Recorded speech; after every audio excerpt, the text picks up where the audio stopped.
আজকে তোমাদেরকে দেখাবো আমি নর্মাল ঘুগনি রেসিপি। তার জন্য যা যা লাগবে সেটা হচ্ছে মটর কড়াই তো সিদ্ধ করতে লাগবেই। আমি ইনগ্রেডিয়েন্টসগুলো পরে দেখাচ্ছি।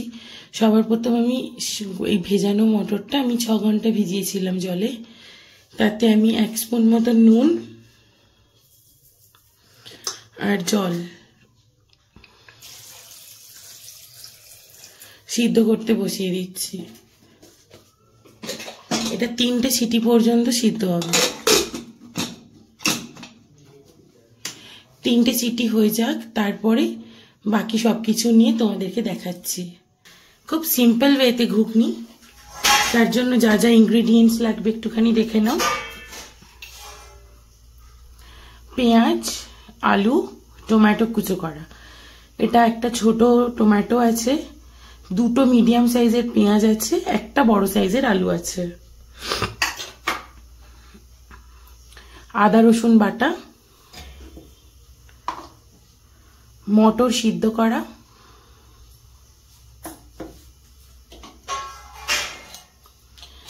গোটা জিরে, শুকনো লঙ্কা, তেজপাতা ফোড়নের জন্য, ধনেপাতা কুচি, নুন, লঙ্কার গুঁড়ো, একটা ভাজা মশলা, হলুদ গুঁড়ো। তোমাদের কি ভাজা মশলাটায় কি কি আছে আমি বলে দিচ্ছি।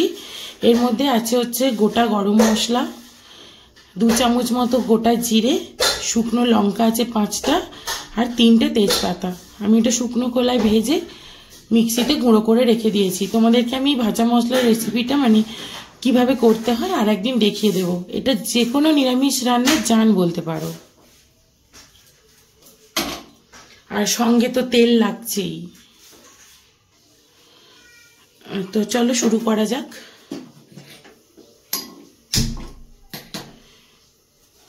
কড়াই আমি এখন দেবো হচ্ছে তেল দিয়ে আমি আলুটা ভেজে তুলে নেব। তেলটা গরম হোক, তারপরে আমি আলুটা দিচ্ছি। দেখো তেলটা খুব সুন্দর করে গরম হয়ে গেছে। আমি এখন এর মধ্যে আলুগুলো দিয়ে ভেজে নেব।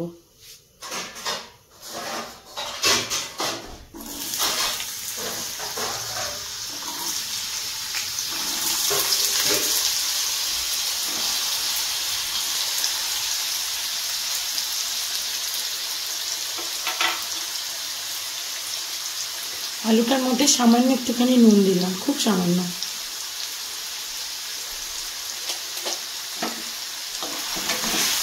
আলুগুলো আমি লাল লাল করে ভেজে তুলে নিচ্ছি, তারপর বাকি মশলাগুলো দেবো। দেখো আলুগুলো একদম সুন্দর লাল লাল করে ভাজা হয়ে গেছে। এবার আমি এটা তুলে নেব।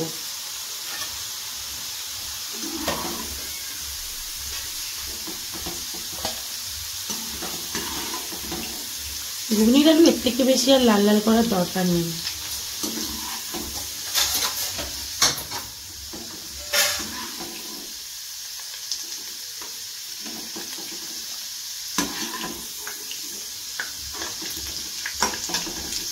নিয়েছি, এবার আমি এর মধ্যে দেব ফোড়নে 3টে শুকনো লঙ্কা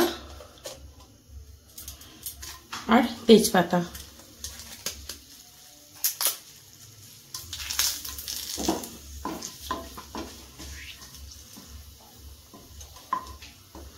এবারে দেবো আমি গোটা জিরে,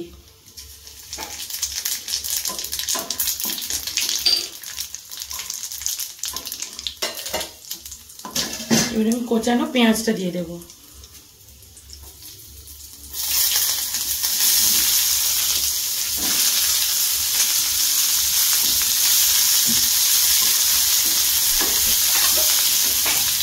পেঁয়াজের ওপরে একটুখানি নুন দিচ্ছি যাতে পেঁয়াজটা তাড়াতাড়ি নরম হয়ে যায়, অল্পই দিলাম। এবারে পেঁয়াজটা একটু লাল লাল করে ভাজা হোক, তারপর আমি পরপর অন্য মশলাগুলো দেব। দেখো পেঁয়াজগুলো একদম লাল লাল করে ভাজা হয়ে গেছে। এবারে এর মধ্যে আমি টমেটোটা দিয়ে দেবো।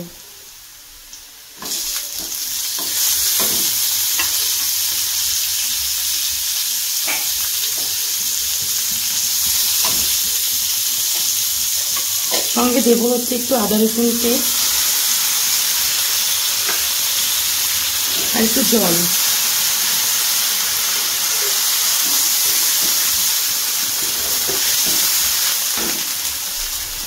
এবার আস্তে আস্তে আমি গুঁড়ো মশলাগুলো দেব। হলুদ গুঁড়ো,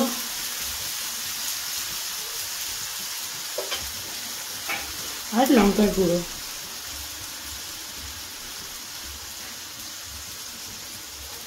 মশলাটা খুব ভালো করে কষে যাক, দিলে আমি ওর মধ্যে আলুগুলো দেবো। মশলাটা থেকে তেলটা ছেড়ে গেলে তারপর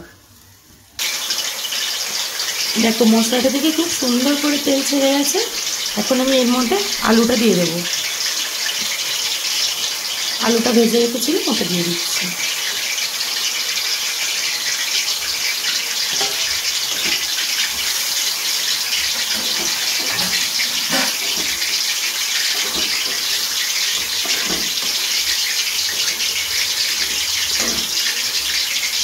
এর সঙ্গে আমি সিদ্ধ করা মটরটাও এতে দিয়ে দিচ্ছি।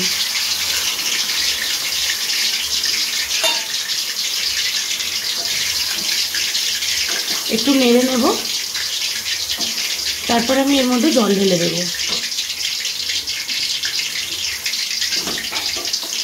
এবার আমি জল দিয়ে দিচ্ছি।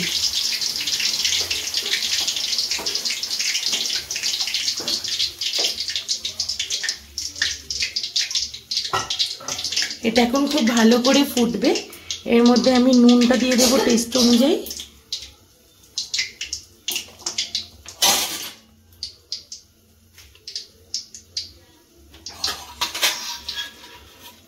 দিয়ে এটা খুব ভালো করে ফুটে গেলে আমি এখন ঢাকা দিয়ে দেব।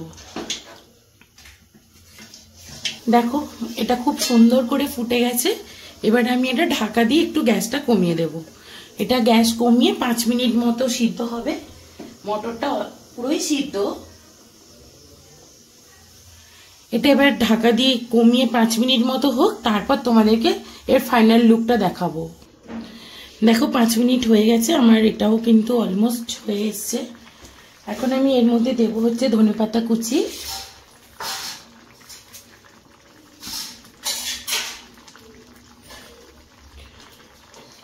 আর ওই ভাজা মশলাটা।